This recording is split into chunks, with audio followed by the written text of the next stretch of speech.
Okay, I think we're going to show these 3 review problems at the beginning of lesson. This is about 4.4.4, which is how to write an equation if you are given a graph of a trig function. Before we do that, though, I want to do the red problem, the black problem, and the green problem. And these are 3 review questions. The first one is just what order do you do them in?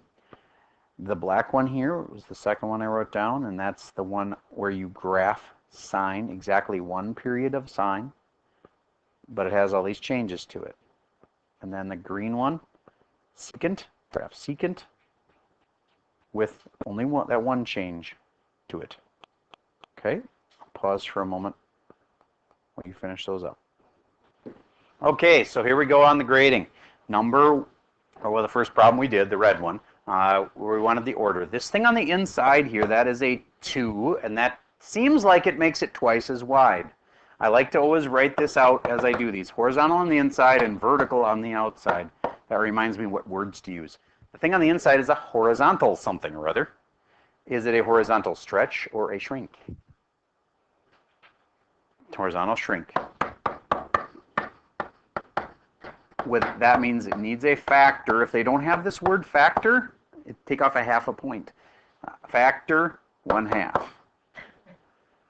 You need to use that terminology. That's important. Other teachers will just mark it wrong for that entirely, and I will too on the test. So we need to like nick them a little bit on the homework here as they see that they need the word factor. All right, number 2 is on the outside now that we're done on the inside. On the outside, you can't just pick this or this. Which one has to go first? The negative and the 4 or the -1? This stuff. All right. So of those 2, you can pick which of those 2 goes next.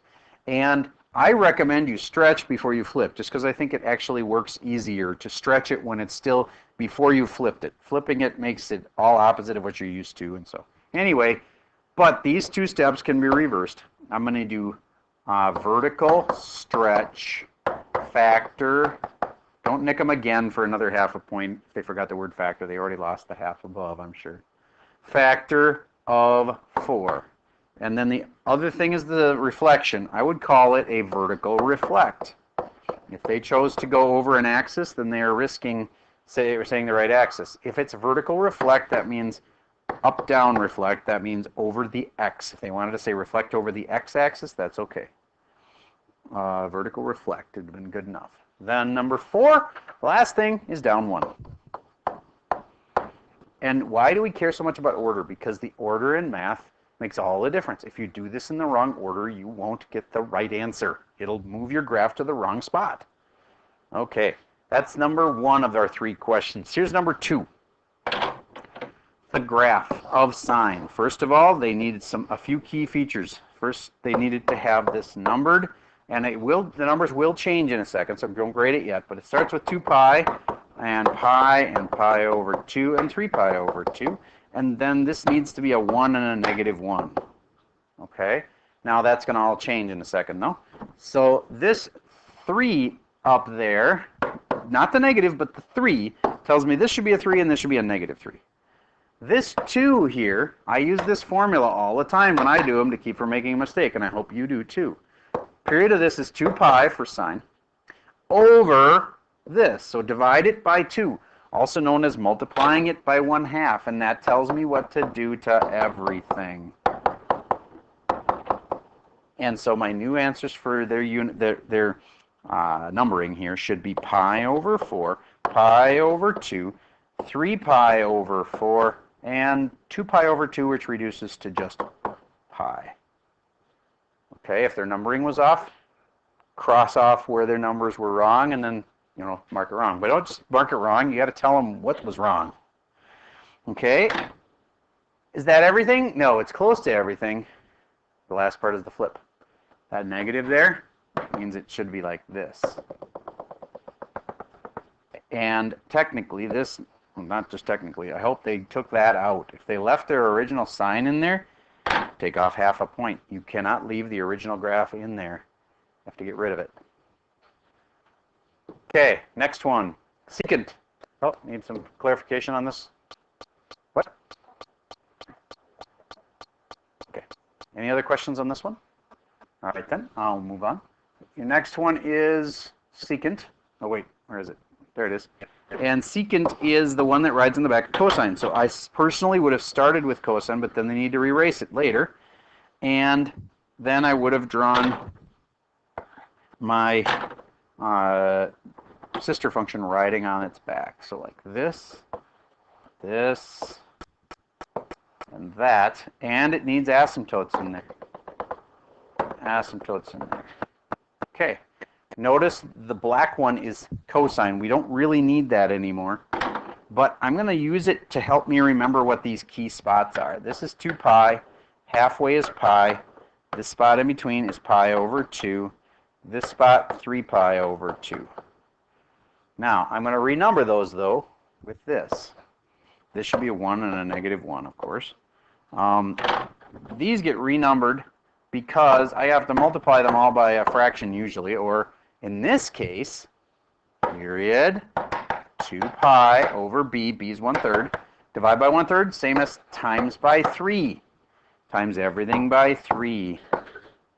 So, final answer is 3 pi over 2, 3 pi, 9 pi over 2, and 6 pi. Didn't have to mess with anything else, just renumbering it. Now, some kids are going to have a completed loop like this. Do you get they went beyond 1 period then? They have 1.5 up circles and they have 1 down circle. They will get it marked wrong for that. You can give them half off this time because I want to get a more accurate, idea of whether they understood it or not. Okay. If anybody did it this way, where they put a loop like that and took away this loop, then they're actually okay if they label underneath that spot. So they'd need to go over. See how they moved over an extra half a notch? They'd have to have labeled that. So I'd have to figure out what I'm going by. 3 pi over 2, 6 pi over 2, 9 pi over 2, 12. This would be 15 pi over 2. I doubt if anybody did put this in that they were also smart enough to add one more label. Because if you ever graph something and you don't have a label underneath part of it, like I have labeled here, here, and here, but I don't label the end, I'll get it wrong. You have to have labels everywhere there's a graph, everywhere you sketch something. Okay, so if anybody did do this, but then also labeled underneath it, then they're okay. This is 1 up circle and 1 down circle, and therefore that would have been an okay answer. All right, how many of you graded a 3 out of 3? Oh, there's a few. All right, good. Before we go back, because it's harder to, people have more anonymity this way, how many of you graded a 2 out of 3? They got a 2. All right, that gives me perspective on how many 1s there'd probably be. All right, thank you. Head back to your spot.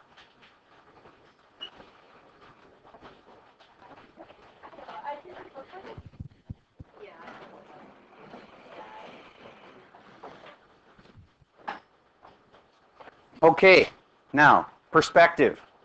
Your test is not tomorrow. Okay, you've got a bunch of time before your test. So if that didn't go so well for you, it's not just going to get better on its own, though. You're going to have to do some review. You're going to have to practice a little bit. But I have a review worksheet that I'm going to hand out today. It's a little early, but I'd rather get that out to you today so that you can start on it tonight with tonight's really easy assignment, because tonight's assignment's 5 minutes. So to remind me, please, to give you the review packet along with tonight's homework. All right, so tonight's homework is nice and simple.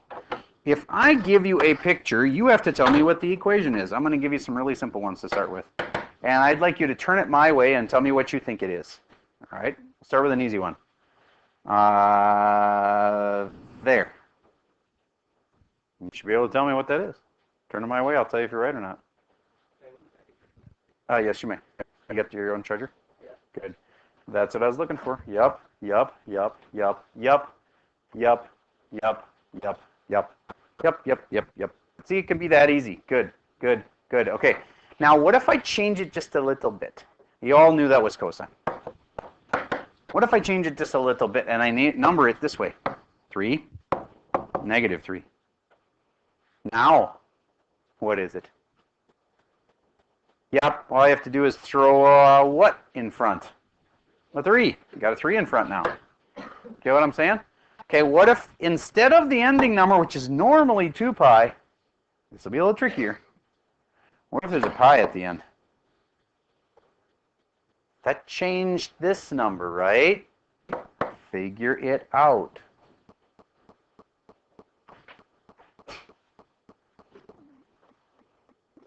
All right, almost everybody has it. It was a 2x. Now, I get why it would be confusing, and you might think it was a 1/2 x, but it's a 2x. The reason is, remember, the period is supposed to be 2 pi over b. Do you agree? Then what is the actual period? Watch how I can use this little equation. What is the actual period on my graph, the picture I made? Pi. So I put a pi right here. Do you get how I've made a little equation and I can solve for b now? Now, some of you are just going to do this in your head, which is fine, but when they get complicated, you might have to resort to this.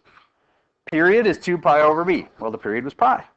So I put pi equals 2 pi over b, and I can just solve for b. I'm multiplying by b on both sides. I have b pi equals 2 pi, and then I divide by pi on both sides. And I have b equals 2 pi over pi, which would mean b must be 2. I know my b term is 2. See what I mean? All right, so I'm going to give you a more complicated one. What if I change this instead of pi? What if it was 5 pi?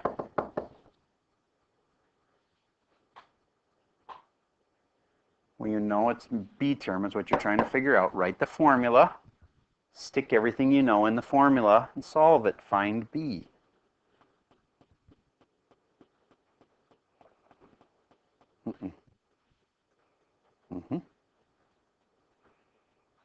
Turn it my way when you think you've got it. Don't try to do it in your head. You're about a 50-50 chance you're going to mess it up. Just do it all in your head. Yep. Yep. Yep. And wait a minute. I saw two at once there. I think yours is reversed. I think yours is reversed also. I think it's that. Yeah. Yep. Yep. Yep. Yep. Yep. Yep. Okay. I'm getting the sense we're about we're kind of like a 3/4, 1/4 class. We're 3/4 if you get it. Good. Good. Good. Good. Good. Okay. Now that I think the answer's starting to get around, here's how you go. Period 2 pi over b. Agreed so far? Just the formula. What do I know this time? The period is what? 5 pi. So I better put 5 pi right here. Now you just solve for b. You get that? So multiply by b on both sides.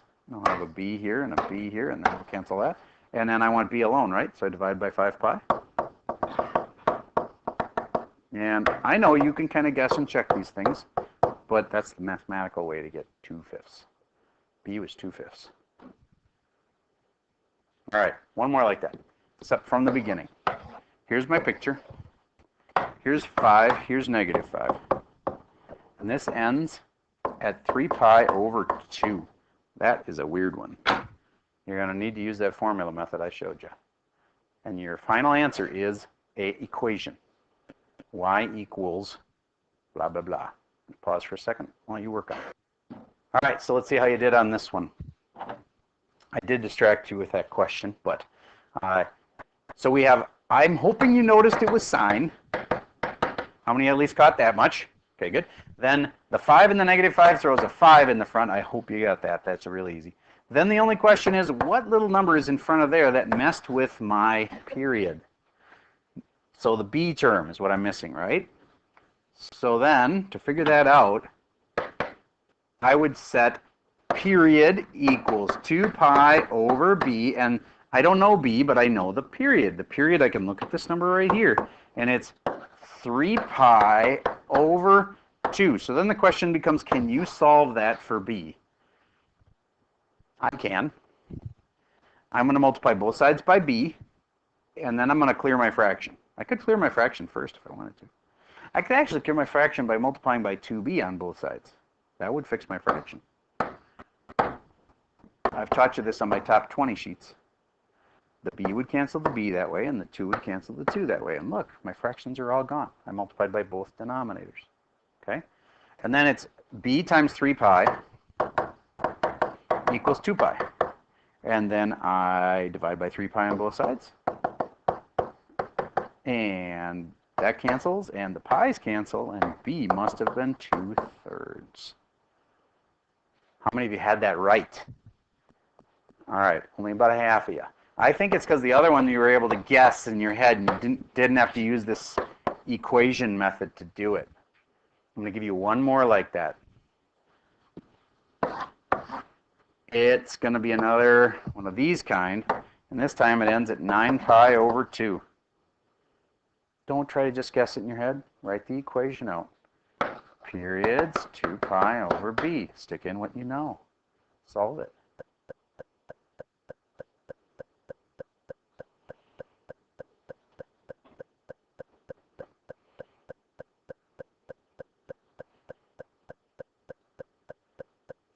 One more thing, I'm going to make it just a titch more complicated by making this a 6 and a negative 6.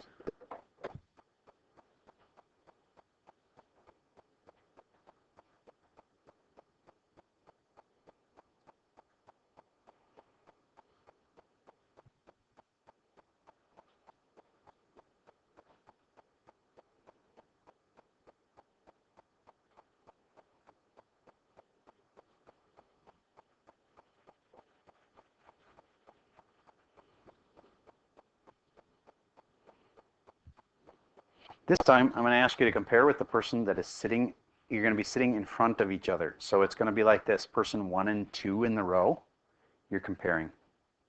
Person 3 and 4 in the row, you are comparing. People that are person 5 in the row, you'll have to look at the person next to you because we don't have enough to make that work. You know what I mean? There's no rows with 6. So the 5th person, which is the people in the back row, you guys compare with each other. Okay? Persons 1 and 2 and 3 and 4. And the people in the back row you compare across. Okay? Check and see if theirs is the same as yours. Your answer should be an equation. Y equals something with a function in it. Pausing while you do that. Okay. So how do you do this thing? Well, the easy parts are it's 6, and this is a cosine one because it starts at starts at 1. And then the only question really is the b term, and it's b times x. So we got to figure out b. Okay, how do we get b? From this formula right here. How do you do that? The period is right here. It's where it ends. It ends at 9 pi over 2. So I'm putting a 9 pi over 2 right here. And then I just have to solve. So I multiply both sides by b to get this b out of here, and 2. Now I can multiply it at the same time, but maybe that messed with some people last time. So do you get how to set this up? Raise your hand if you get what I'm doing here. Okay, good, because this is the crucial part. Now the solving is just algebra. I just got to get b alone. There's a lot of ways to do it. But I like clearing my fractions, so I'm going to times both sides by 2. That cancels this, and I have 9 pi equals 4 pi over b. Now I'm going to multiply both sides by b. b here and b here, and that cancels that. And now b's almost alone. Divide by 9 pi. Divide by 9 pi. b equals 4 over 9. 4/9. Now some people were saying, well, you can just flip this number over. No, you really can't. It doesn't work that way. But it's kind of close, but all right. Final answer, 6b, cosine, 6 cosine of 4/9 x would be your final answer on that one. Okay? Raise your hand if you think you can handle that. Okay, good.